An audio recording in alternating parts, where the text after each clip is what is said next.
Awesome. So, guys, we're happy to bring another episode of the Creative Collective, doing it outside of the box as always.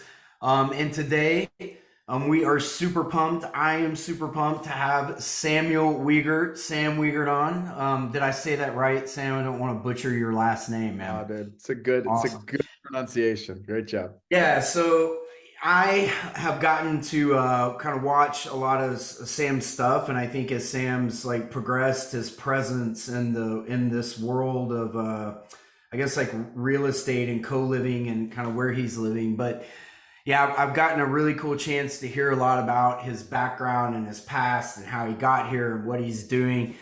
And I think you guys are going to be truly blown away. He's high energy. He brings tons of energy, which I love. And outside of that, he's really ventured into a space that I think is not being utilized as much as it should be. Right? I'm a real believer that the people today, when it comes to rents, they're looking for cheaper alternatives, right? And so anyways, that this is where Sam lives. I'll let him talk about it, but Sam, welcome to the show. Man, this is an honor. I'm just excited to hang out with you guys. Thank you so much for having me on and just giving me this opportunity. So, yeah, it sounds like we're going to dive into like a bunch of different topics, and I'm super excited to share about all of it, man. Thanks for the opportunity. It's an honor. Awesome, man. Yeah, we love to have you.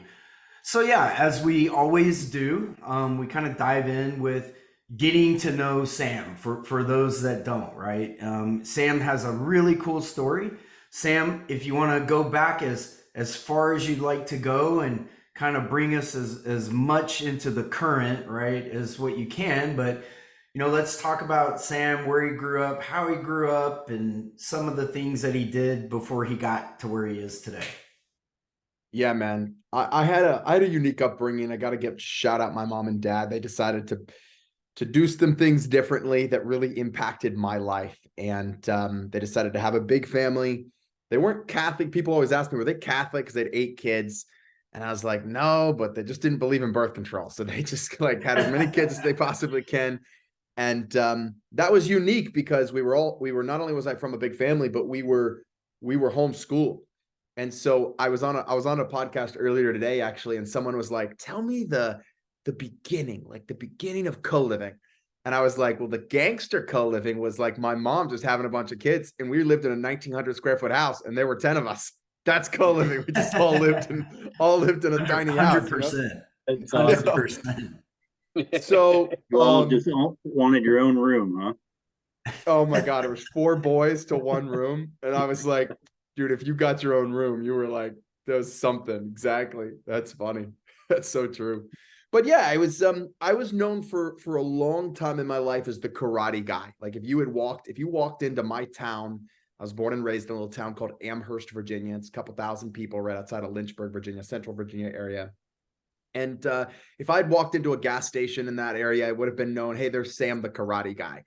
And that was just because I was in martial arts. I trained in martial arts. I got my black belt in martial arts because my mom wanted me to have more discipline and confidence. And then I had this like crazy experience, and I'm trying to promote this more because I feel like the world needs a lot more of this right now. Never underestimate the power of anybody on this call or anybody listening, believing in somebody else. Because it was truly my instructor, my martial arts instructor, who pulled me aside at 13. I think it was like 13 or 14. And he was like, I want you to one day become an instructor. And just that coming from someone I respected. And I try to do this to people in my life more. Just look at them and see something that I really think is a seed that I could plant. Like, hey, you could be this. And not to put pressure on anybody, but just to really remind them of, I just think we forget what it's like to have someone really truly believe in you. And so he planted that seed of me becoming an instructor. And at 15 years old, he actually sold me to school. And my parents, again, talking about someone believing in you from a young age, my parents were like, well, Sam, my dad had a doctorate, a master's, and 2 bachelors. And he's like, well, you see where that got me. I'm working for a nonprofit university, making 60 grand a year. Like, if you want to do something different, you go for it, and he gave me that freedom, and he believed in me, and they loaned me 15 grand to buy this school. And I could go down that rabbit hole, man, if you want to, for as long as you want to talk about it. But ultimately, that was sunk my teeth into entrepreneurship and was like, okay, now I have to go out and prove that I can be somebody. And that was really my motivation. It wasn't very noble, if I'm being honest. It was really to stick it to my friends who thought I'd never be anything and who told me I would never be successful or wealthy. And it was because one day I made the mistake of telling my friends I wanted to be a millionaire. And that was a mistake in my community because they were like, they just thought that was the stupidest thing they had ever heard, right? Because that wasn't what happened in my community. Average income, by the way, at that time was like $21,000 in Amherst. It hasn't raised much even since then, to be honest, but you can go back and this was, this was 15, this I guess 17, 18, 19 years ago now. But that was my motivation, man. But it got me going. And I always tell people, I believe the universe or God or whatever you want to call it has this way of like upgrading your motivations through time. So I started with like motivations that I wouldn't say are that noble. It was just like, prove to the world that I could be someone, stick it to my friends. But I always tell people that what began as just a passion for money really has transpired in my life, specifically through martial arts and now real estate, into something that's kind of went from income to impact. And that's been the story of my life. And it's been a really, really, really cool journey. Man, so the cool part of that, because I think I'm always drawn to people that I kind of resonate with, right? Like, Yeah. you get like the big figures and like bigger pockets and brand, all the beard and all these guys, but I don't really resonate so much with these guys because I was a veteran, military for 16 years, but much like you, I've done martial arts and I had a black belt in jiu-jitsu and I fought Congrats. in MMA and I thought that was a cool part of your story. Like it really resonated with me because I came from that martial arts background. I came from kind of humble beginnings. And I think that, I never really thought that I could do all of these things down the road. And I always say I had people in my life that were willing to pour into me. And it sounds like, thank goodness for those people. And it sounds like you approach the world and people very much that way, right? Like you want to try to pour back into others to give them back all of the things that you've gotten. Yeah. But I get why people don't do it. Like, cause it's tough. It's like you'll get a DM with a question, right? And I'm like, I get a bunch. I'm like, man, like, do I have to answer, I have to answer, but or someone will want more of your time or more of your energy. And I'm like, I get mentorship is hard, man. And I really think, I think if it was easy, everybody would be out there just mentoring everybody and making a huge difference, right? But it really does, and that's why I love martial arts, man. I didn't know you were a black belt in jiu-jitsu. That's badass. Getting a black belt in jiu-jitsu is no joke, right? Like that's the real I deal. appreciate that. Yeah, congrats. Yeah. But you get it because you're a martial artist. Like martial arts is literally based. And this is why I think, and this is not this is a humble brag, I guess, but I think this is why I've learned to be a good teacher is because I started martial arts, and martial arts is literally based on mentorship. The only reason martial arts has been passed down for thousands and thousands of years and evolved is because someone's like, hey, let me teach you. Hey, let's go into my basement, and I got some pads and some dummies down there. Let's go at it. I'll teach you what I know. And that's how martial arts kind of evolved and taught. And so, we always say in martial arts, you learn, and this is true in martial arts, this is true in real estate, this is true, I think, in life. And I wish more people understood this because I think then we'd have more mentors. We always would say, learn to teach and then teach to learn. So teaching truly does complete that cycle of learning, right? I'm going to learn to be a good teacher so that I can then go teach. And when I go teach, well, man, I'm really the one learning because teaching is how you learn the most. It's how you learn the best, right? And so I'm bringing a lot of those skills from martial arts and those mindsets, and you get it because you have that experience. But martial arts just has this way of kind of getting into you, and it's a culture. It's a culture of mentorship. It's a culture of respect. It's a culture of community, and everybody thinks it's about fighting. And I think when you really get deep into it, that's the least thing that it's about. Yeah. Yeah. As you get older, the one thing you like about MMA the least is getting punched in the face. That's why it's a young sport. Yeah. So cool, man. Like, so I guess you've done all of this, right? You've done the martial arts, and you've gotten the school, and it's taught you these values, but then what, right? Because I'm assuming you didn't just start buying real estate then, right? You had to figure out the business, and there were things that you've done kind of since just acquiring the business. So talk a little bit more about how that went. Yeah, I was on a podcast a week ago with one of my mentors. He was on my show, and he said this comment, and I'll repeat it here because it was really meaningful. He said, "Sam, I don't know how to teach someone like hunger." And not hunger in the physical sense, like I need something to eat, but just like hunger in life. He's like, I just haven't figured out, and this is someone I really respect. He's like, he's a mentor of mine, but he was like, I don't know how to teach someone that. Like, he's like, I just feel like people either have that or they don't have that, or life gives them or makes them that way at some point in time. And maybe there is a way, and I can't say that I've cracked that code, but I would say that one thing that I allowed myself to do early on was just be hungry for more, like really hungry for more. I didn't make that part of me wrong. And, I know we live in America and there is a big piece of entrepreneurship and go after your goals, but there's also a subculture in America that like makes you feel bad if you want too much. Mm-hmm. And, criticize, heck, I mean, coming from a small religious town, that was me, right? Of like, yeah, millionaire, like that's not important. What kind of goal is that, And so there's that culture. And I think just allowing people, I hope people listening are just, I hope people allow themselves to dream, man. Like even as adults, I wish more people would allow themselves to daydream about what's possible. I had actually, it's crazy. This just happened today. Let me read this. I had That's a like coach profound, man. I mean, that's such a small, it seems like a small statement, but it's so profound. Like, I think Yeah. as adults, we get there and we just stop dreaming about what we could actually be. Like, now I'm just this person in this job that pays the bills every month, right? Right. Yeah. Get into the It's grind. profound, man. Jason Dries says to ask these 3 questions. This is very much relationship. He says, as adults, as kids or whatever, he's like, I just wish more people, he's actually Brendan Turner's mindset coach. He says, what do I want? Everybody should be asking themselves, what do I want? And that's kind of a past question, he said. Then he said, the second question you should be asking is, what is possible? And he said, the third question everybody should be asking or could be asking to develop that hunger is, what would be impossible to do, but would be fun to do anyway?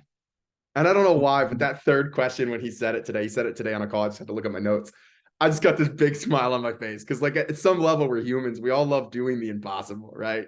We all love like, oh, well, it's impossible, but fun to do anyway, Like, okay, let me ponder that question. So it's a good dreaming question, if you will.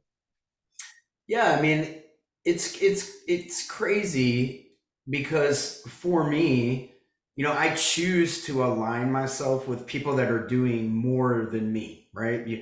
Right. Purposefully, people that are doing better because now I'm here, but I want to strive to that next thing, and you need people that can push you. But it is amazing when you talk about that subculture in America that it's almost as though they've been taught opposite. Like that dream is unattainable, right? And those people are just out of my sphere. They're out of my spectrum. And it's people like you that come in and say it's okay to dream.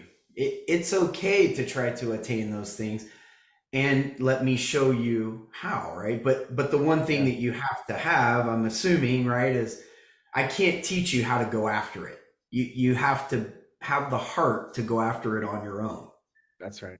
The heart. Yeah. That's a good way of putting it, man. The heart. That's truly what it takes. It's not a mental thing at that point, right? It's like I always talk about jujitsu, man, and it's like I'm so comfortable as a black belt being in the most uncomfortable situations. Like if I could even explain to people what it's like to be under a 250-pound black belt who's, I'm decent, but that guy's just crushing me. And it seems like there's no escape, right? But you have to convince your mind, like, okay, I can get out of this. I can do this. Right. And you gotta I call it like clear the mechanism and just say like, all right, breathe and and look one move at a time, right? Until you Right. get out. So I don't know, maybe that's the way I approach life, but yeah, it's cool. I'll It's throw cool this. to hear that you approach it kind of the same way. Yeah. So I started in, it's a little martial arts sidebar, but so I started in sport karate, right? Like straight up sport karate. So like real fast punches, highest kicks you possibly could. You need to be in a full, it's performance based. And then after doing that for about 6-7 years, we started to get all these requests for people to for us to teach Krav Maga, which is like the Israeli defense force fighting martial arts style, right? And I was like, yeah, like we're getting a lot of requests. Like, let's go to Florida. There's a training center there. Let's like get all of our people like certified.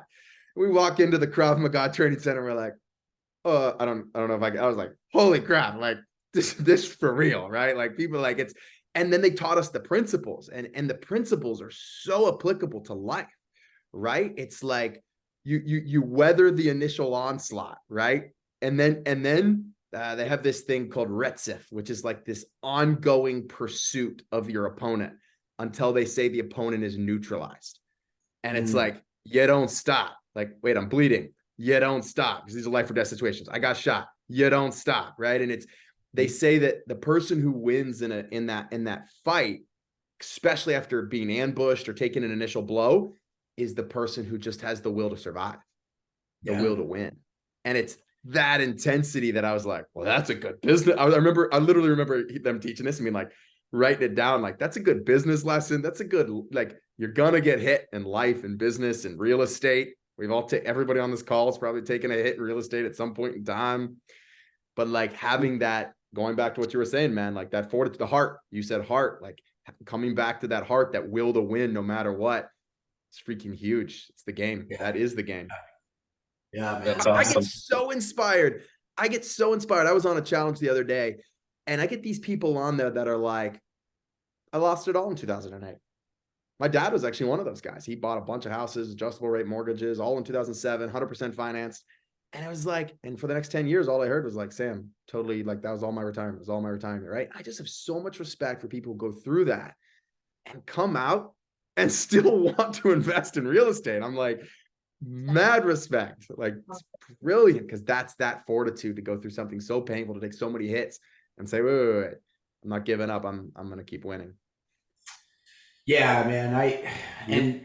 Right, doesn't that speak volumes to life in general, not just business? I mean, it's not when, or it's not that you're not going to take those hits, right? It's just a matter of when, and can you weather those storms, and can you get through them? And yeah, I think so many times I talk to people and they're just they feel beaten down, and oh man, I just, I mean, a matter of fact, us as a group, we just went through that last week. We had a really great guest that we wanted to come on the podcast, and he didn't come on.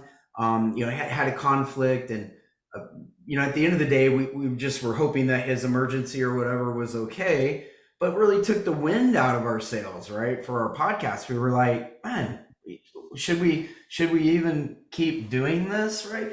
And here we are back again this week, doing it again, right?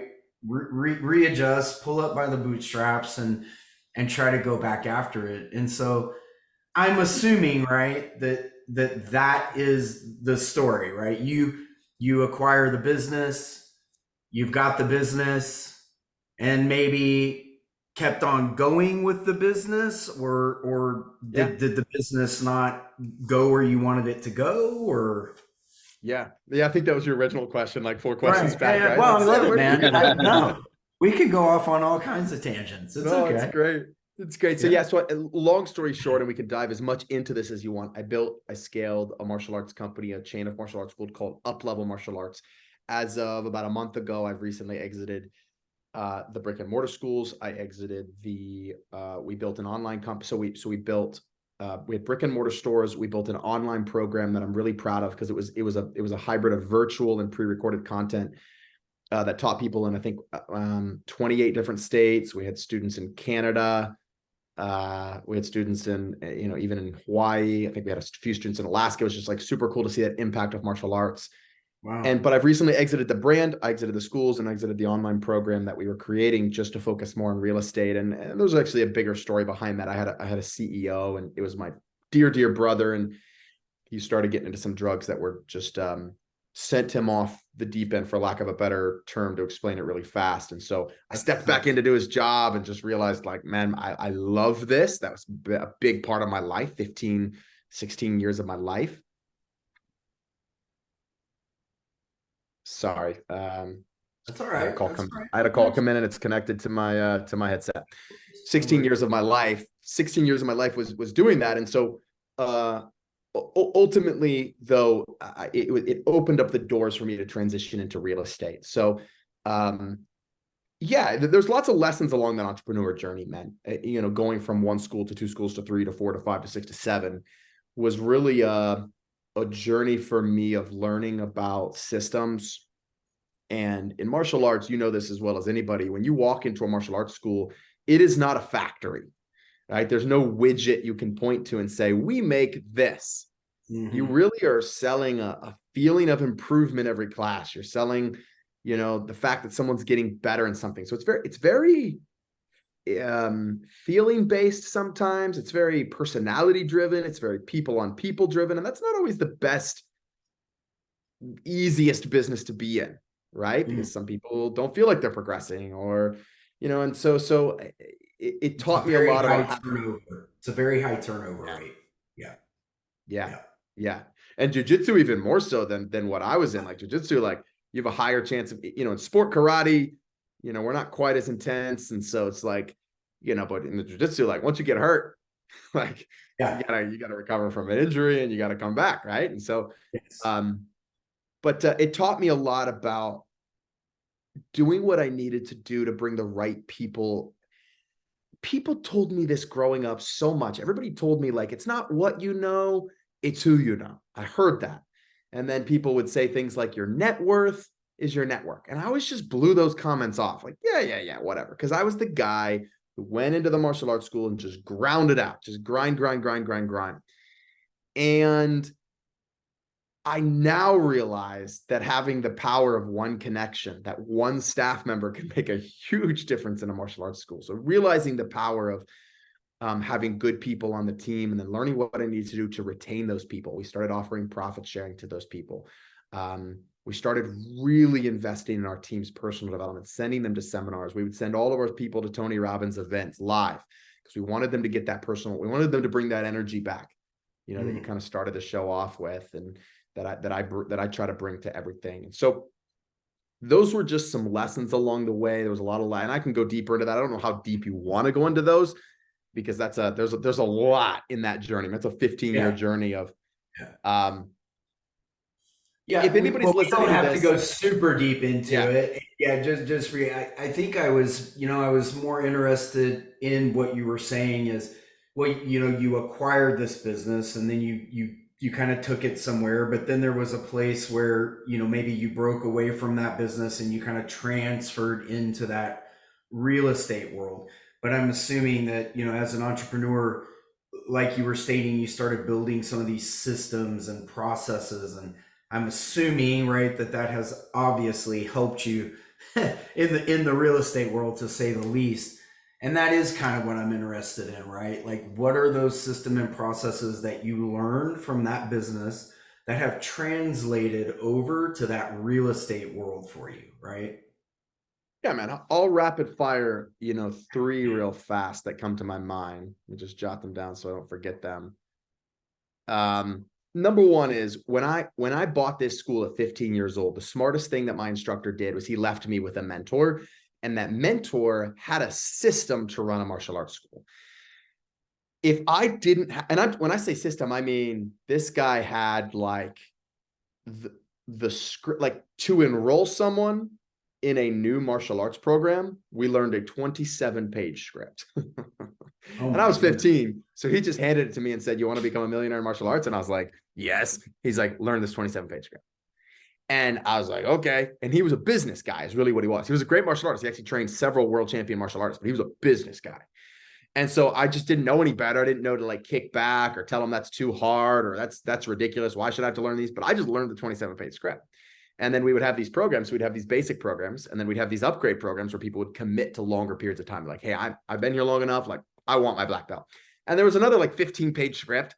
You'd sit someone in an office and you'd practice it out. And he was like, look, this is, we're in the business of business and you need to learn this stuff. And I didn't know any better. But looking back on it now, if you had just stuck me in a martial arts school and said, go make money and be profitable, dude, I would have failed so miserably. And you could put me in that school 100 years and I would have just tried something and failed and tried something and failed. I'm like, eventually I probably would have found something that worked. But if you want to talk about turning decades into days for any business owner, like, you gotta get a system. I don't know how. I would never do it without a system. I have a buddy in Dallas who runs I say a buddy, he's sort of a friend-ish. I don't know him incredibly well, but he runs this bakery. And I walk into the bakery with him the other day, and my buddy, and he was just like, I'm failing, dude. He's like, I got 4 kids and a wife. He's like, there was nobody there. It was like lunchtime. And it's like, it was a crepe shop. It was like a crepe shop and a bakery, some concept he came up with. And I was just like, my heart just sunk. He's like, I can't find employees. He's like, I'm here from 6 a.m. in the morning to 8 a.m. p.m. at night. And I was just like, oh, he's like, I'm not paying my bills. I'm not paying rent. I was just like, felt so bad.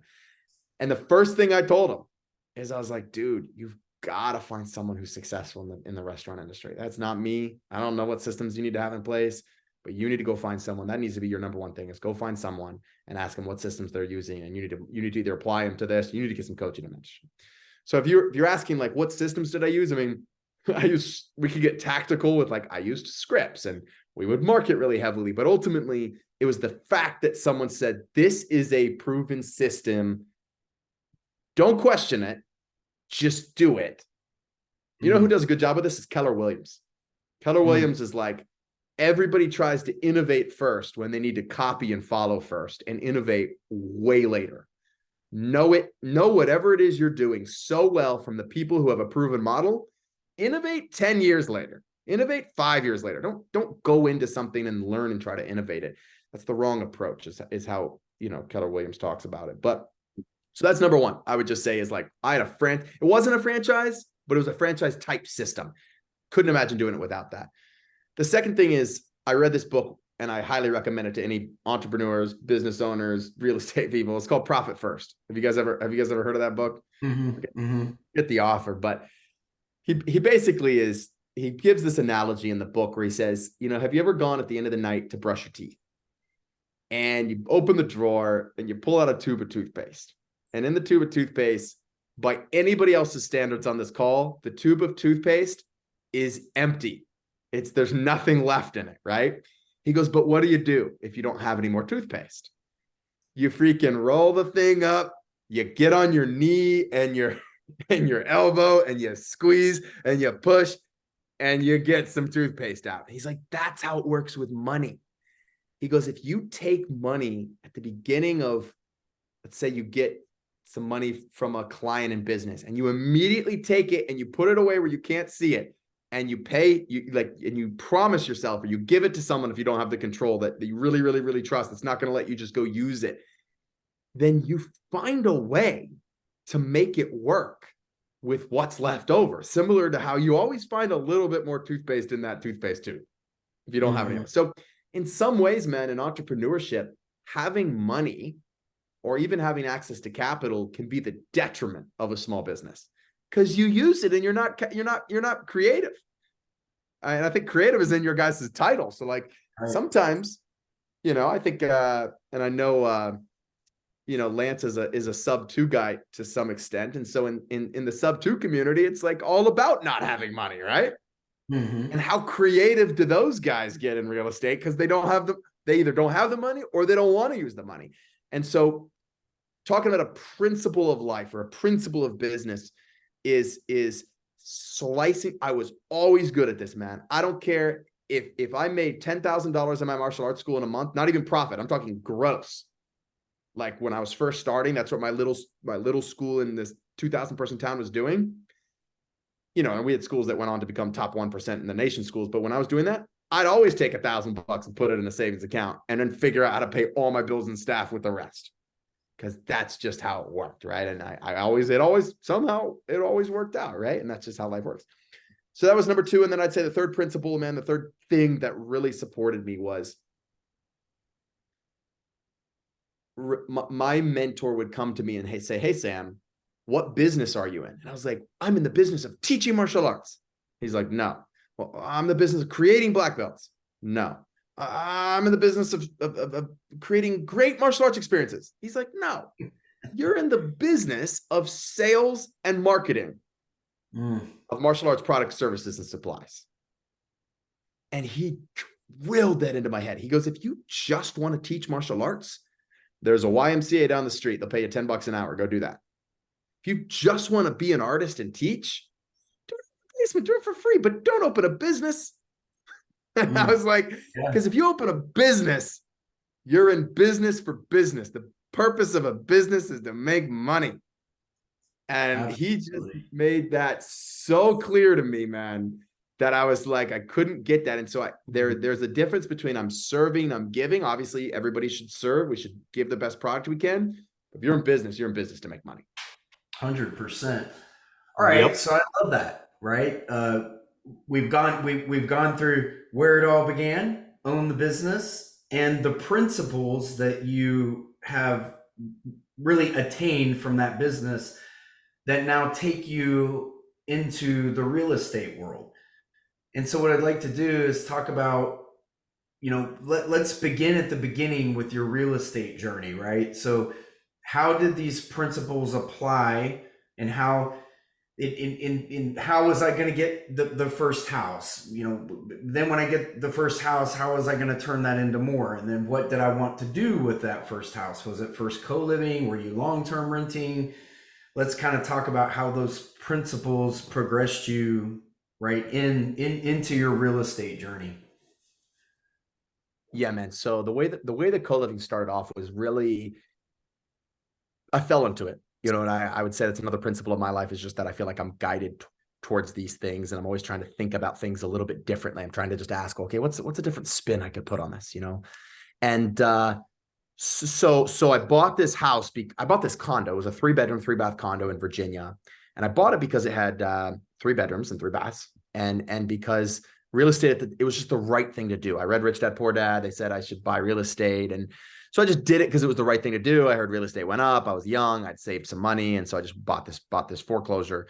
And I only needed one of the rooms, so I rented out the other 2 rooms. And what ended up happening was I moved to Charlotte, wasn't trying to start a room rental company, but I moved to Charlotte, bought this house, and it was just too quiet, man. It was just like, I'm used to 10 kids. I'm used to the commotion. I'm used to the noise.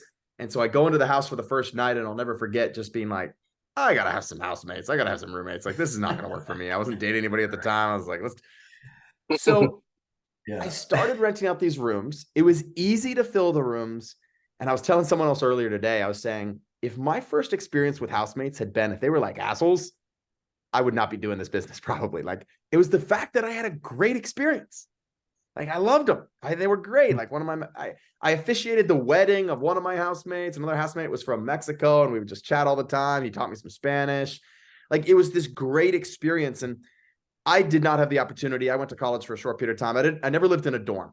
But when I talk with most adults that did live in dorms, they also think of that as like usually a fun time, an exciting time. So we've all probably had like a co-living experience that was decently good, and mine was decently good as well. And by the way, that's all co-living is. It's basically dorm living for adults. If we're being really honest, right? It's the room is the new apartment, right? And that didn't come from me, by the way. That was I was on the Bigger Pockets podcast, and I had this guy from Germany call me, and he just like kind of laughed at me and made fun of me, and he just was like, Sam, you're talking about co-living like it's this new thing and it's so cutting edge. He's like, we've lived like this for decades in Europe. He's like, this is how like most young professionals live in Europe. There's whole codes and regulations around co-living because it's like a thing, a real thing. And then he goes, here, the room is the new apartment.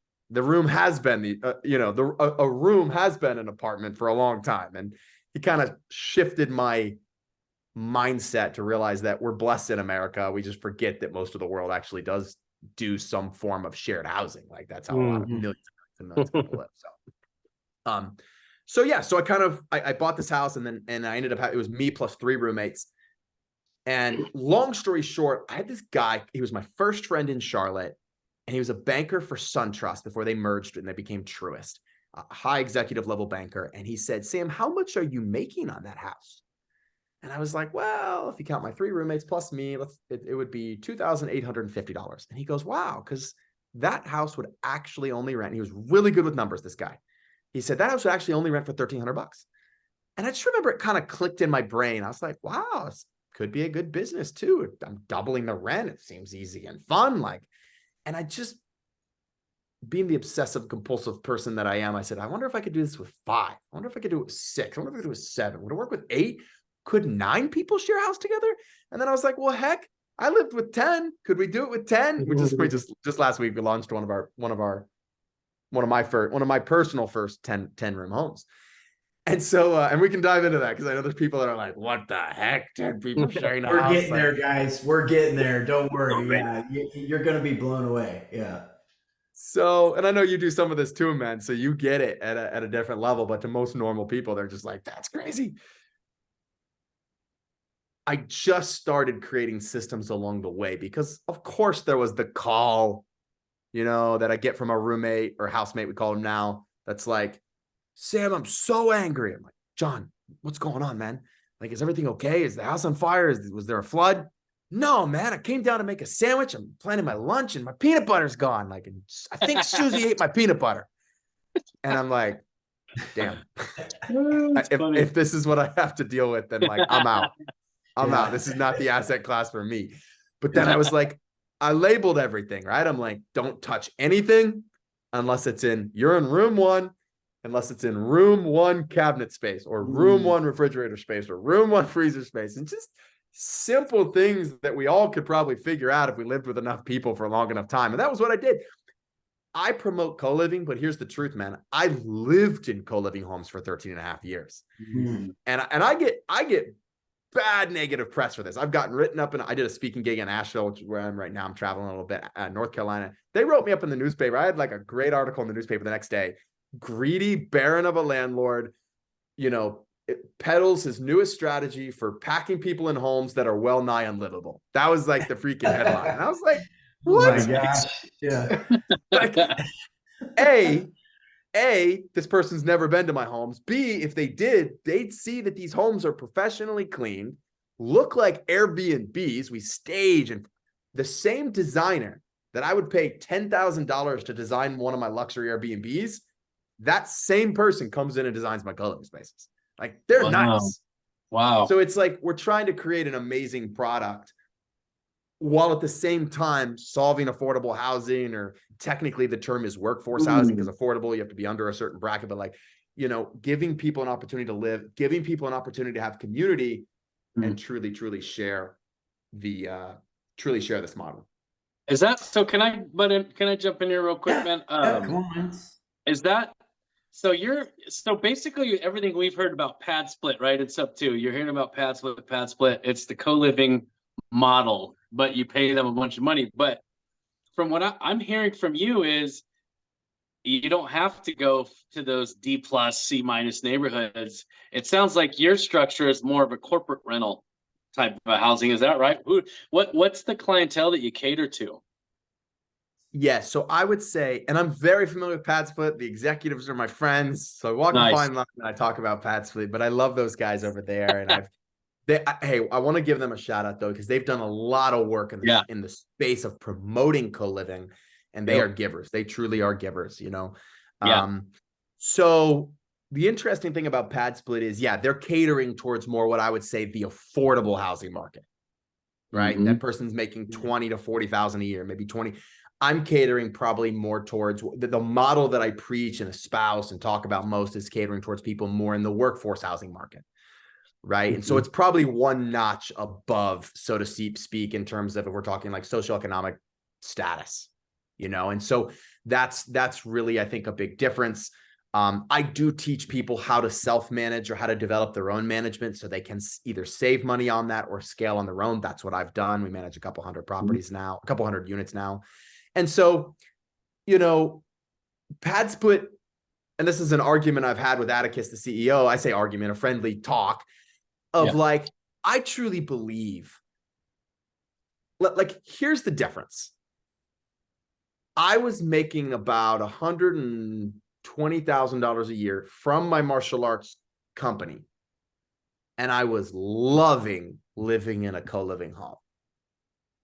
And so Pad Split's model is like, and so Pad Split's model is more like get you in, and then like hopefully one day you'll be able to go off and buy your own house. That's great. My vision for co-living is like, if it's an awesome enough product, why wouldn't we design it so that people, even quote unquote successful people, like I've got a guy who runs a co-living home in Houston, and he tells me, he's like, Sam, he's like, one of the guys in there is a millionaire. They have a barbecue every Friday. He could absolutely buy his own house, but he doesn't want to. Wow. There's a community there. There's something cool that's happening there. He gets it. So that's my vision for where this could go. Whereas Pad Split is like, they're trying to solve affordable housing. Beautiful mission.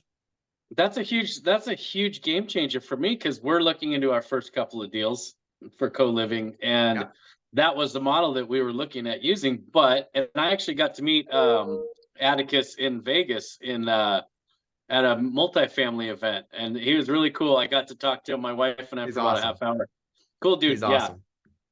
But like I didn't really realize there was a market for what you're doing. I really like that model actually better for myself. So I'd love to connect with you again. And I'm sure people on here, including maybe even Damon, I had no idea there was a higher level, a higher echelon, like kind of level of this. I had no clue that people would even be interested in something like that. So thank you for, clarifying that for us. Yes, like Pad Split will tell you no common space. Every space in the house needs to be a bedroom. That's their model.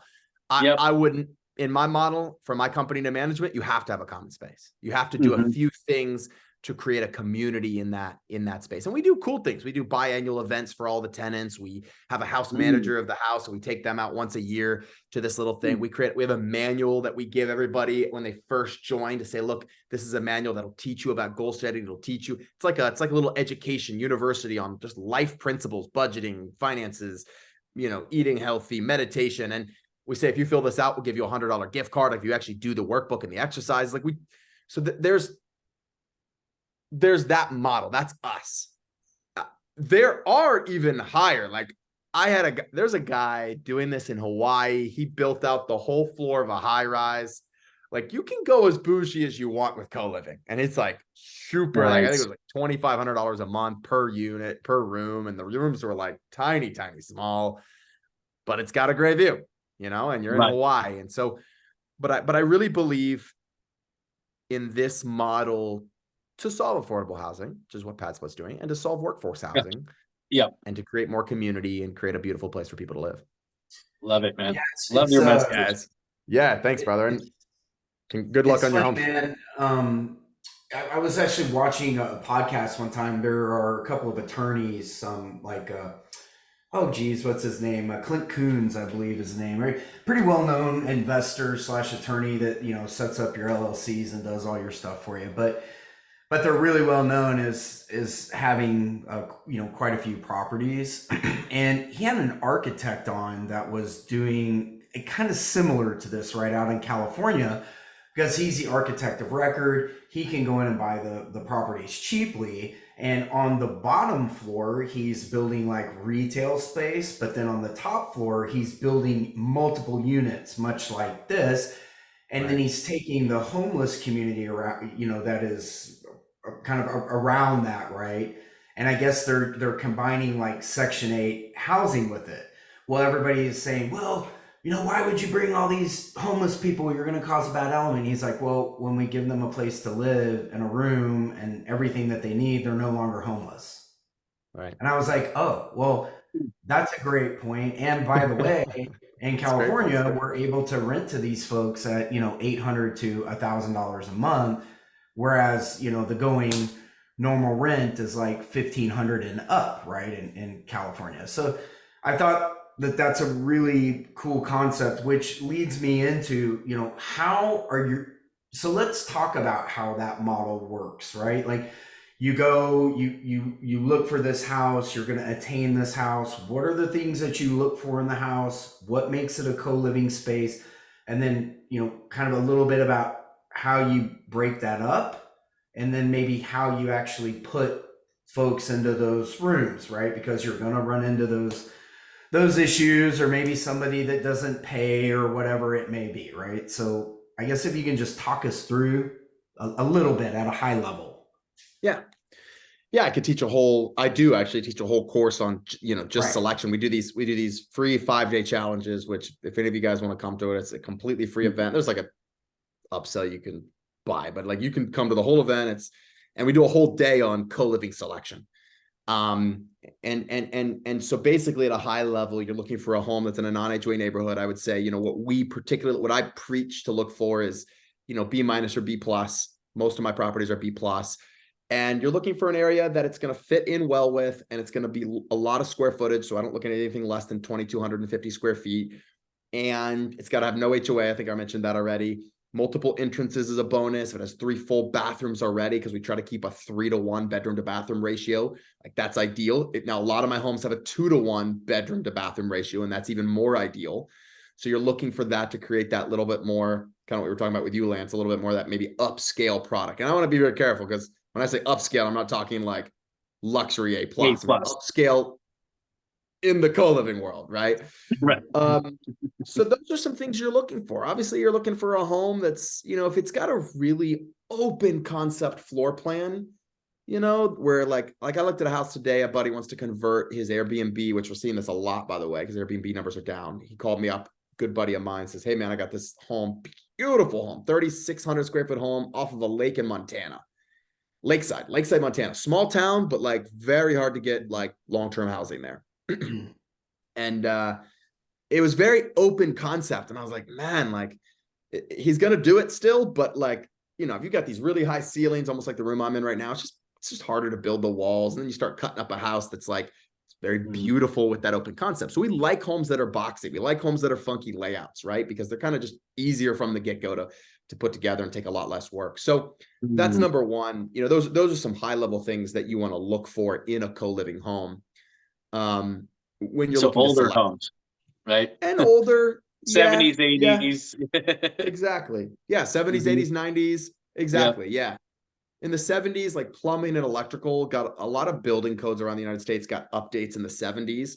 So that's a nice time to kind of get that newer technology that's in a lot of the homes too. So you start getting in the 60s and 50s, you don't have a lot of that, but yeah, you're exactly right, Lance. That's exactly right. Cool. Okay. So as far as you also asked like how to fill these things, like ultimately, guys, this is not incredibly different than filling any other, real estate property, whether it's single family home or a multifamily unit. It's really not incredibly different. You got to post on a bunch of places. You have to vet your tenants really well. You have to make sure they're going to fit the vibe, which is maybe that's a little different. Like if someone's in their own apartment, who cares if they quote unquote fit the vibe? But we do an in-person interview with them. And PadSplit doesn't do this. We're a little bit more on the concierge side. But we will, they run their checks and we run our checks. And we're probably a little bit more detailed about some of the checks that we teach people to run. But, you're going to make sure that they're fitting. And then the biggest thing is just, do you have a good lease or do you have a good membership agreement? And if you do, then you're going to have a lot of these house rules that protect the other members in that house and allow you to evict for house rule breakage, or even just evict if you don't feel like they're a good fit for the house anymore. When I say evict, I don't mean like more like just give them a 30-day notice to vacate. Hey, this is not the best fit. So you got to write your agreements in the correct way. But I always tell people who are more traditional, if you're a more traditional real estate investor, there are some elements of co-living that are easier than traditional real estate. Like I'll give you 2 right now. Number 1, if you go out and buy an 8-unit multifamily building right now, how many refrigerators do you have to keep up with, or that could go out? 8. How many HVAC units do you have? 8. How many dishwashers? How many stoves? How many, I've got 8 people sharing one house. Guess how many HVAC units I have? 1, maybe 2 if it's, up and down, right? How many Good. refrigerators do I have? One, but probably with 8 people, 2. I got 1 stove. I got 1, so in some ways there are elements of this that's easier. The other thing that's easier is when it comes to evicting, I've been doing this hundreds and hundreds and hundreds of tenants. We have 250 doors right now. Like, we'll be at 300 by the end of the year. In the last decade, we've had 5 evictions. Really? Wow. That's amazing. Dang. Think That about is. it. It's a little harder to squat in a room that your landlord can walk into the common area any time of the day for any reason, because that's written into this agreement. Oh, And I can put a big pink slip that says pay or vacate on your door, so every other housemate now knows guy in room 6 is not paying his rent. Like, that's not fun that's not fun to deal with.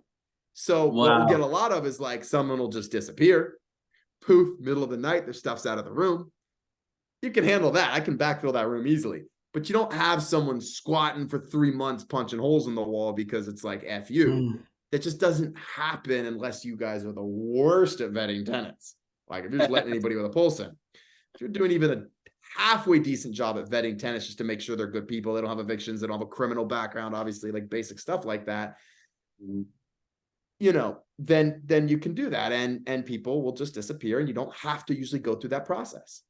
I don't want to make it you can karate chop their ass. You can That's karate right. chop their ass. I don't want to make it all sound like sunshine and rainbows, though. There are ways for this asset class to go wrong, and that's what we coach people through. Like, ultimately, buying the bad deal or rehabbing it incorrectly or not going through the program correctly, or even what Ari, I think if I'm pronouncing that right, is saying in the chat about it, is this illegal or not illegal? Like, there are nuances to this strategy that if you don't know how to negotiate, you can easily make a 10, 20, 30, 40, $50,000 mistake. So I don't want to say that like it's the easiest thing in the world. Like, you need to be guided through this because there's nuances, even on how you get around some of the legalities of this. We can you guys let me know if you want to go down that path. We totally can. We could spend a lot of time on that, but ultimately, those are some of the nuances you have to figure out. Or what happens if someone starts bringing a guest over every night? Like, you got to have in your house, you got to have a rule that people initial on is very clear that there is a limited number of overnight guests.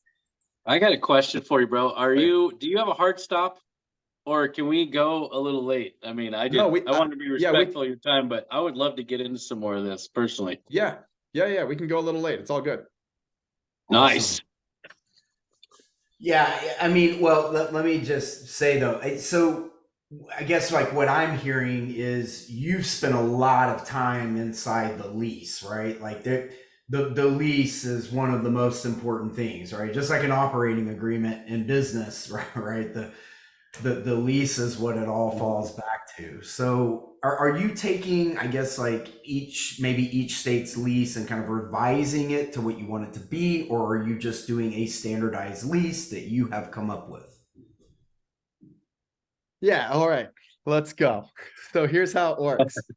I got on a call with Pad Split's head legal counsel. His name is Charles. And I just said, hey man, like how many times have you been shut down by cities? I mean, I know Pad Split's got some homes with like 10, 11, 12, 13 people in it, 15 people in it.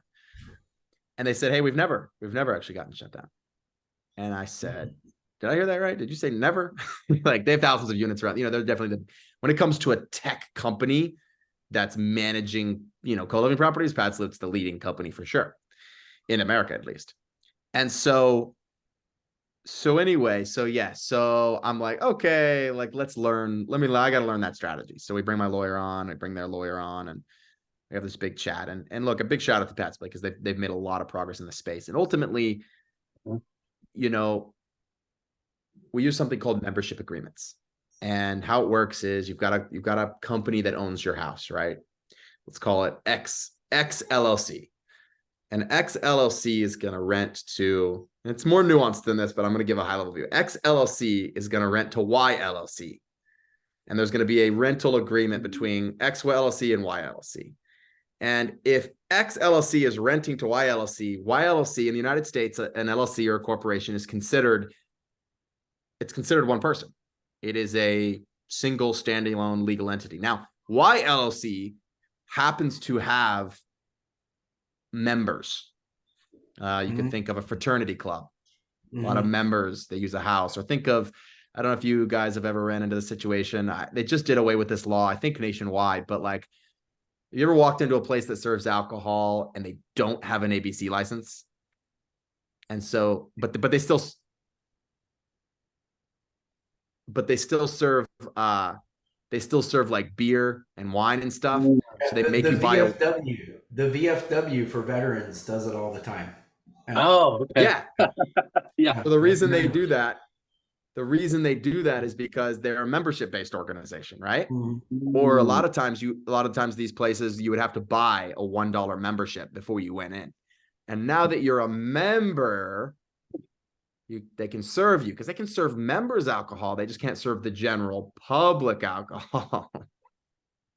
My point is, it is a similar structure of, I've got members of this company, and those members have the right to use this house. So I am technically renting my house to one person, you know, and that company that I'm renting to happens to have members that have the right. They pay dues, and those dues are then used to have access to these homes.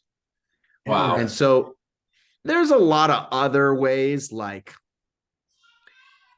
the thing about zoning restrictions and zoning laws is it's not a state thing. It's a per county thing, right? Or per city or per county thing. So they're very nuanced. Everyone is a little bit different, but inevitably there's always a loophole around it.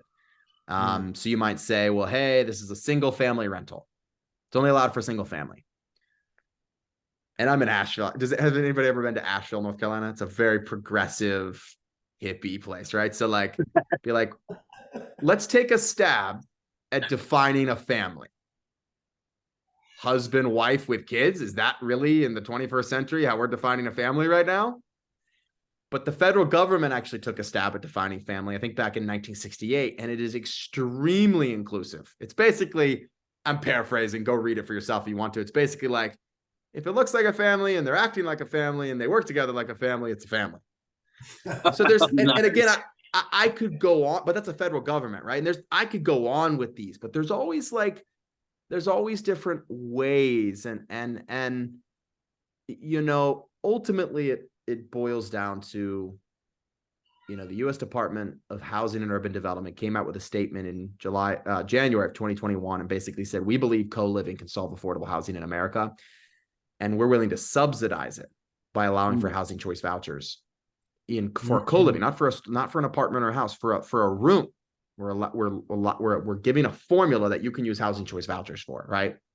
So my point is, there's some momentum behind it to use it. And there's always usually a way around, you know, if someone calls it a rooming house, oh, that's a rooming house. Well, there's ways around it, right? And one of the ways around a rooming house is, like, usually rooming houses are defined as a place that provides room and board for a specified period of stay. But a lot of times membership agreements do not specify a length of stay. It could be as simple as that. So we're getting nuanced, but like, I have had hours and hours and hours and hours of conversations with lawyers on this topic. And we could, you know, and so really ultimately it boils down to your structure you set up, how you write those membership agreements, how that all works out. And that's a big piece of what I coach people through, how to create a strategy. You know, I'm not a lawyer. I don't pretend to be a lawyer. I'm not trying to give legal advice. I think that's the disclaimer I have to say, but I can share with them what I'm doing. I can share with them what I've seen in the past that's worked, and just support people with some of these challenges. So let me just say this one last thing. Yeah. 98% of your problems, though, come from, did you think about parking before you bought the house? And is your house just as nice, if not nicer, than every other home in the neighborhood? Yeah. If you do that, that's most of your challenges. If you've got 10 people living there and you can't have parking for 10 people, that's probably a bad choice from the get-go, right? Yeah. Interesting, man. Like, golly, guys, it's Yeah. so many nuggets to ingest. I can't, I don't even know where to start, right? I told you he brings a lot of information when he comes on. But first and foremost, Sam, I want to be able to put out really quickly where can, because Sam, guys, he has a full course. He can walk you through this. I mean, Mhm. I would behoove you if you are interested in this to seek him out. He is an absolute expert here. So, Sam, where can people find you? You know, Instagram, Facebook, you know, webpage. How do they get involved? Yeah, man, I'd say the number one way if people are interested in learning more about this model would be to go to scaleyourrealestate.com and to just get on the waiting list for the next challenge. And every month or so, I do a challenge. It's a free event, it's live. There's an upgrade you can buy for like $49. You get to like hang out with me a little bit more and ask questions and things like that. But Mhm. go do that event. It's a deep dive into co-living and the strategies and the nuances of it. And so I highly recommend you go through that event. And then on Instagram is probably the best way to just connect with me or my team. And it's at Sam Wegert, which is my name. So at SAMWEGERT. And so that's the best way to just connect with me on social. But if you're interested in diving into it more, scaleyourrealestate.com, come to a 5-day challenge, come hang out with us. It's a great way to just get some value and kind of get your feet really wet on this model. And not just this model in general, but kind of my version of this model that I believe is one of the fastest ways, if not the fastest way right now in real estate to achieve financial freedom. I mean, that's the kind of cash flow we're seeing from these properties of like, Yeah. Airbnb is great. Actually, Airbnb can do amazingly well. It just really you have to take into account A, where's it headed? B, what do you think the economy is going to do in the next 1, 2, 3, 4, 5 years? If you think the economy is going to get better from here on out, then if that's what you believe, go all in on Airbnb, because you're going to want to be in a space of something that's wanted, because people are going to have more disposable income. People are going to be able to rent bigger homes for longer stays. But if you believe, like I do, that it is going to get a lot worse before it gets better, I always believe it will get better eventually over the next 1, 2, 3, 4, 5 years. I just do not see a way out of this like geopolitical situation. I do not see a way out of us just printing more money to spend for the wars that we need to fight. Then I want to be in something that's needed, not something that's just like a vacation, something that's wanted. So kind of went off on a tangent there, but ultimately, come hang out with me a 5-day challenge. Otherwise, see you next time. Yeah, Do you man, do I'm these with events? you. Oh, can I just ask, do you do the Yeah, events yeah, all yeah. over the country, or do you have certain places that you do your events? They're all virtual events. Yeah, they're on Oh, Zoom. they are. Okay, I was Yeah, wondering that. yeah. Okay, cool. Yeah. Yeah, so I'm 100% on board with you. I would even vie to say I think we're in for the next 10 years. I think that, you know, I agree. interest rates are going to come down, guys, but the prices are going back up. So, yeah, we are not coming out anytime soon. And, you know, I would vie to say the power of the sub 2 community, you can go out and buy these houses, guys, sub 2. Yeah. I do have a property I bought for, you know, literally $3,000 or 2,300 square feet. It was a 3-bedroom house, 2-bath when we got it. It is now a 6-bedroom house, 2-bath, right? We're charging $800 a room and providing all the utilities and, of course, internet. And the proof, my saying that is the proof is in the pudding. What he says is true all the way across the board. So yeah, please go search him out. But that being said, I know we're going to run just a little bit long, Sam. I just want some folks in the room to be able to ask you a few questions, if you don't mind. We'll try to keep it as short as we can for you. But guys, if you have questions, Sam is here to bring that value for you. So Patricia, Yes. Yep. go ahead, unmute and ask away. Hey guys, how's it going? Hey Sam, thank you for Hey, coming Patricia. over, and thank you guys for bringing him over. That was really good, really good show, or podcast or Zoom, that show. So this came in like very timely for me because Lance knows. I've already told him this. I recently purchased a house, and that was my plan from the get go. It was a 4-bedroom, 4-bathroom house. So that's pretty much what I wanted to do, and I did it in an area that was close to university. that does like master's and doctorate programs, and that was my idea to market it to them. But you know, it seems like you've been doing this for a long time. It would be my first time doing the co-living thing. And in your course, do you actually provide like the documentation that you use, like that, you know, that what do you call it, participation, not the leases, but the other Membership agreements.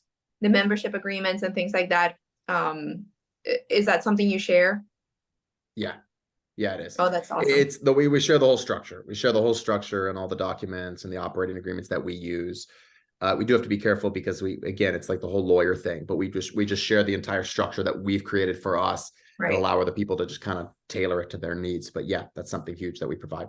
We've Great. spent literally tens of thousands of dollars in creating it. So we're saving people a tremendous amount of money just by allowing them access to that for sure. That's really great. And I do understand that I have to adjust the agreement to probably to fit to Florida. Like for instance, I'm here in Florida, Right. South Florida. So yeah, Right. but awesome. Yeah, exactly. That's what I'm referring to. Sometimes there's little adjustments just based on the state. You know, we always just have someone look it over, but at least you're not creating it from scratch, which took us like so long and like just but yeah, it's there. That's great. That's really great. Thank you so much. Yeah, I hope to see you on a challenge. I think someone asked in the chat when the next one was. If you just go to the website, scaleyourrealestate.com, I think it says on there it's November 13th through 17th. It's live. So I'll be on there and we'll be interacting. It's about an hour and 15 minutes every day, about an hour, 15 minutes, hour and a half every day of just Okay. great content. And there's some Q&A towards the end. If you do the VIP package, you get to ask questions at the end and deep dive into your situation. So yeah. I'll definitely do that. Well, guys, Yeah. we already know Thank you, Patricia. Patricia, Lance, and Damon will all be there. So Yep. yeah, Let's go. You know it. yeah. Let's go. Yeah, all right, man. Go ahead and unmute and come in and ask Sam your question. Hi, Sam. Hi, everyone. Thank you so much for having this podcast tonight. And the question I have, just because of some experience in the past, is these, or let's say you have 6 bedrooms and each one, you know, they don't know each other. So I'm sure when they leave the house, they want to lock their door, right? Yes. And in my state, we have to provide like 2 forms of egress in case of an emergency, in case of a fire, something happened. So if Right. one of these rooms lead to an exit, what happens in that case? And they're not home and something happens, God forbid, not a safety thing, how do they get out? Well, you basically just said it. I mean, in my state, it's the same way. You have to have 2 forms of egress. So that would be the door to go out, the normal exit way, and then there would be there has to be a window to get out. And so if you have that, at least in my state, and I don't know if that's a state by state thing, or I thought that was a nationwide thing, but I think it's pretty much in building codes all across, for it to be considered a bedroom, then yeah, they need to be able to get out the door. Now we use locks on the door that are not, Oh, I see maybe what you're asking. We do not use deadbolt locks on the door. So we use a one-way lock. So it's on the front, it's a keypad entry, but you can always get out of it.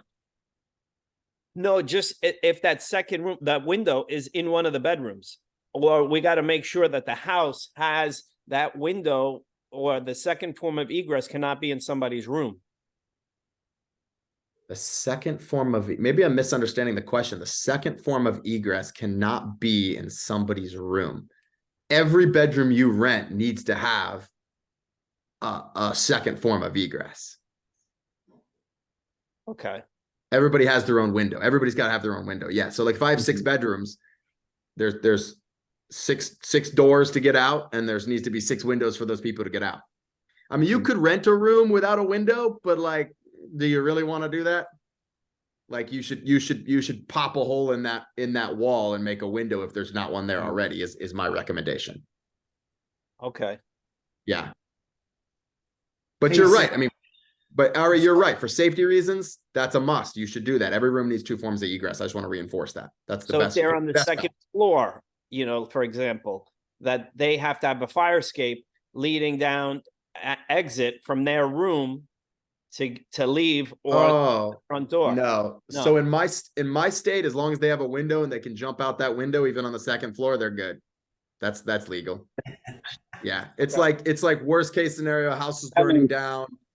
They can't go out the front. They can't go out their bedroom door. They have a way to get out.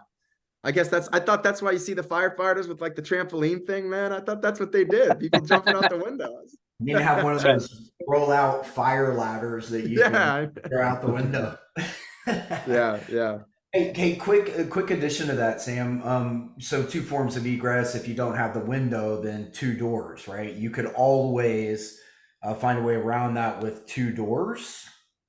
Yeah. Like entry, exit, so to speak. I'm pretty sure. I mean, I'm trying to actually just Google it real fast so I can get. I'm pretty sure it has to be to the outside. Okay. I mean, technically, I'm pretty sure it's the outside. I could be wrong on that. Okay. The NC building code, the North Carolina building code, also requires a bedroom to have a window or door leading directly to the outside in case of emergency. Okay. Again, that's best practices, right? Like, we're on a recorded line here. You should do that. Yeah. That's right. Yeah. Hey, Justin, we appreciate you, Ari. Thanks. Hopefully that answered your question. Thank you very much. Yes. Absolutely. Hey, Justin, come on down and ask your Yeah, question. man. So first, I just wanted to throw a little anecdote about your article that you got written up for Asheville. Asheville is the liberal center of the East Coast. I'm really surprised that they're not okay with you creating these communes, because they're totally okay with communes out there, right? That's so true. Well, that's why I started talking about the family. I was like, man, if I could go back and talk to that person, I'd be like, let's take a stab at defining like what a family is in a home. But anyway, it's kind of a tangent, but yeah. Yeah.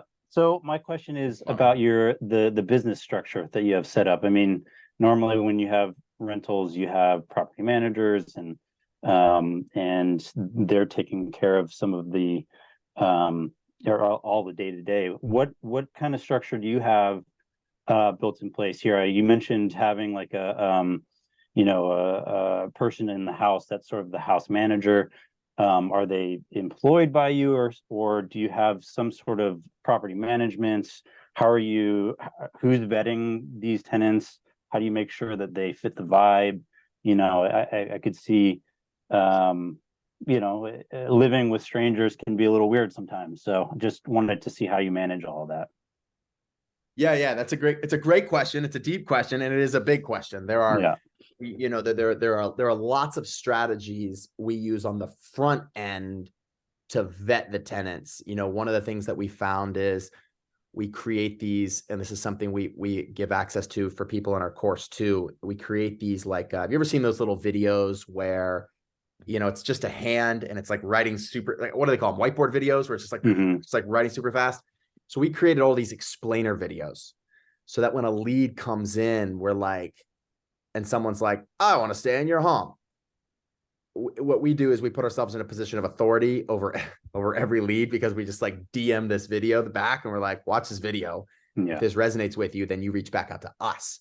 And the video is like brilliant. In 2 minutes, it basically explains what co-living is, tells everybody what we want, what we don't want, who this is for and who this is not for. Like, we try to cut it real thin. So it's like they get off, and we'll get responses like, oh my gosh, never heard of this concept before. Definitely want to find out more, right? People pinging us back. And then we also get the opposite. We're like, hell no, thought this was $800 for the whole house. It's like, cool. That's exactly what we want. We want to weed people out from the beginning of someone who understands what they're getting into. So that's the beginning of about a 7-step process that we take people through, because our goal is, Pad Split has an average tenancy of, I think, 8 months. Maybe it's like 6 to 8 months. And ours is like almost, I think we did it the other day. It was like 24 months. So what is that? 3 times? It's maybe it was less than that. Maybe it was 22. It was in the 20s, somewhere in the 20s. Like, point is, like, I'm willing to do a little bit more work on the front end if I'm creating these communities and kind of letting people know letting people know from the beginning, I'm not trying to have you stay in my place for 2 weeks. Like, if you want a place to stay, we're trying to create a beautiful community that's stable. And anyway, you can go off on that tangent as long as you want, but there's so many other things to be doing. I would say that people do a lot of times mess up with the vetting of the tenants, and they put people in that just shouldn't be in. So if you don't do that thoroughly, Super important. We don't do personality checks or anything like that. Like we're not doing Myers-Briggs on everyone and be like, wow, this is an ENFJ. And it's going to Strength go well with finders the ENFP. Yeah, exactly. Like, oh my God, no. Do some disc personality profiles, right? All the D's are in one house. All the I's are in one house. All the S's. Oh my God, that'd be a night. That'd be funny. We don't do that. We don't check with anybody to see if we can move this person in. We have a group chat. We just tell them we have a they have a new housemate. So it's, Yeah. as far, and there's more that we do there. I just feel like, yeah, I want to address your part of the question that's about, the structure. So I have a full-time property manager who's amazing. Her name is Jessica. I want to just give her a shout out if she ever listens to this, because it's awesome. And, it's really, she has 2 full-time VAs that are in the Philippines that do basically everything from help vet the tenants to onboarding them to doing all the paperwork to handling leads. We have a CRM that handles the leads, et cetera, et cetera, et cetera, to posting ads and all of that.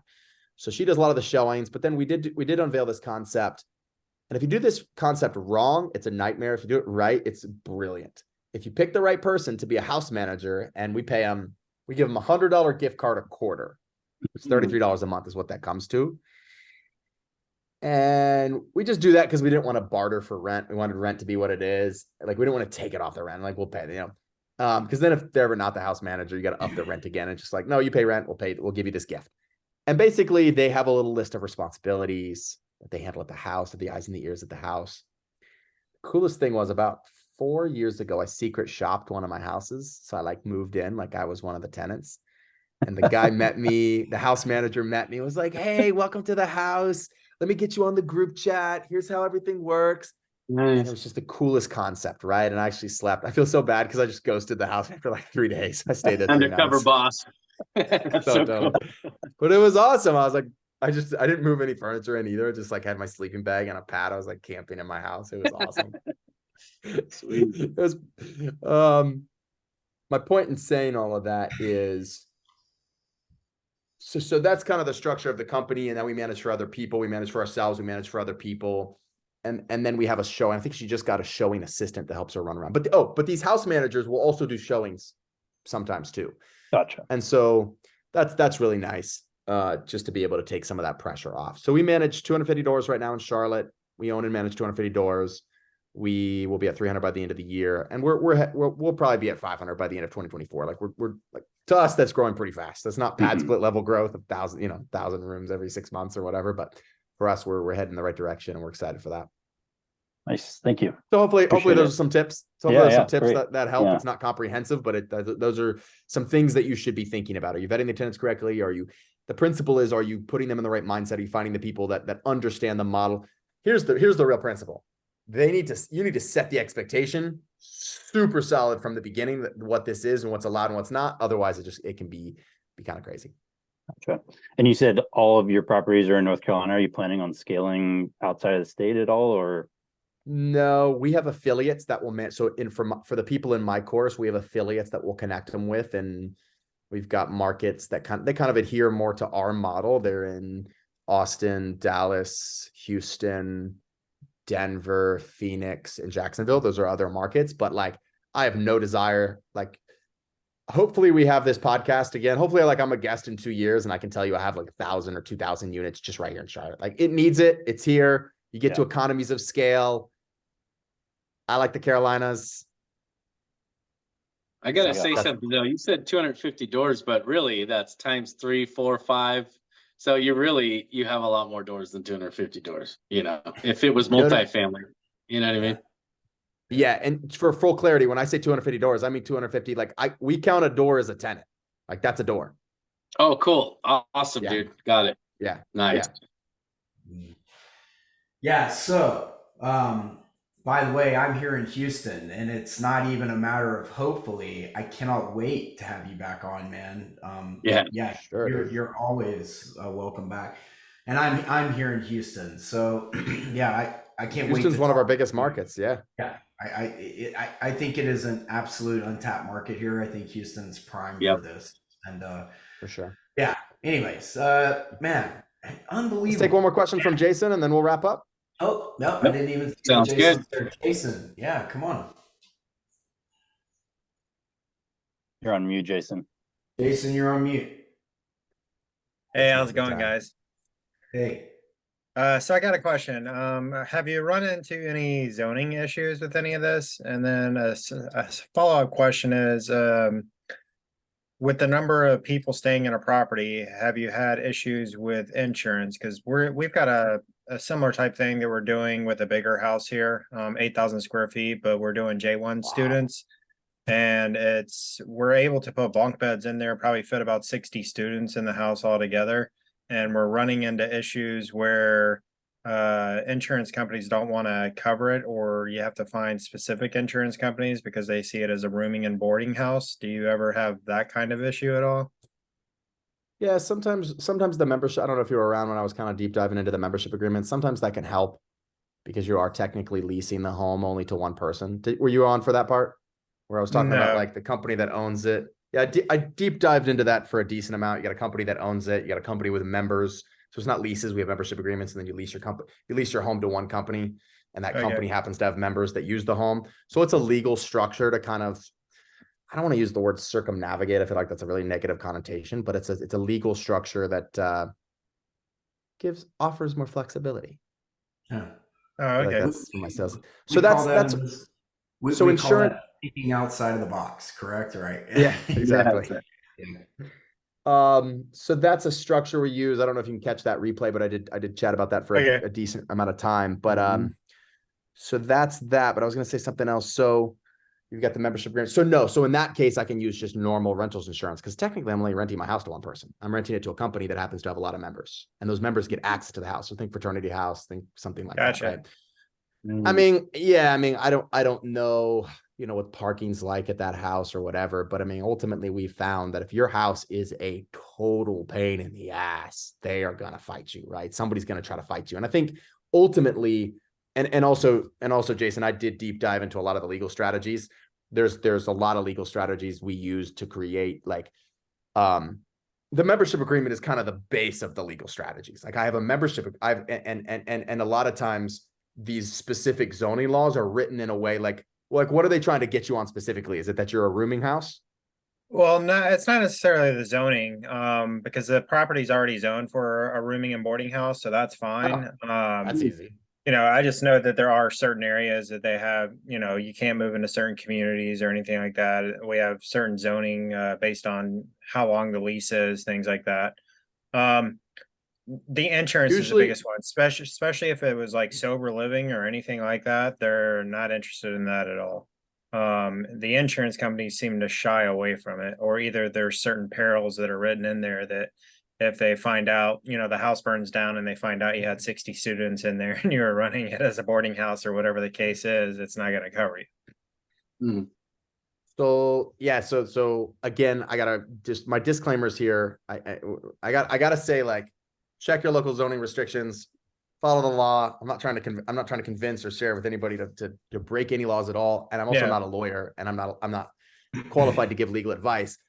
But I will ask you this one question: if you had this 8,000 square foot property and I came to you and said, "Hey, I want to lease it," and you're like, "Cool, like, yeah, I just want to lease it, one lease," and you Yeah. leased it to me, and I used it for a certain purpose, but you only had one lease on it. I ultimately, if my company allowed certain people to use my property that I was leasing from you, Yeah. would you need special insurance then? I wouldn't If you're think so. only Like, leasing it to maybe the me? company used it for a retreat 3 months out of the year or something, and all their employees got together, whatever. Maybe my company happened to have 60 members, Yeah. and those 60 members were all members of the company that leased your house and wanted to come in and use it. Mhm. I'm just asking questions because, yeah, It could these are just be some the of the way things it's written up and structured. Right. yeah. Okay. Thank you. Awesome. So Thanks, man. yeah, so You're welcome, as guys. as I wrap up, guys, I always like to say, man, when I was a homeless vet living out of the back end of an SUV for 4.5 years, I was so lucky to have people that were willing to give me time. time is the most precious thing in the world that we have. I had amazing people that were willing to pour their time into me. And so for our guests, anytime they come on and they are willing to give us our most precious item, which is time, I'm so appreciative. Sam, we are so appreciative of you for coming on, sharing all of your knowledge. We just want to thank you one last time. And guys, this video will be posted on YouTube tomorrow. Please go like us, Facebook, Instagram, YouTube. It will be on Spotify, Apple, all of the hosting platforms starting tomorrow, so you can go back and dive through this information. Please go to Sam's website, scaleyourrealestate.com. And yeah, Sam, man, thank you. I can't wait to have you back on. Thanks, brother. Thanks, guys. It Yeah, was great to thanks, connect Great with all Sam. of show. you. Thanks, Sam. Appreciate you. Appreciate Thanks, you, brother. everybody. Enjoy the Have a rest of your great day. night. Bye. Thank You Good night. guys.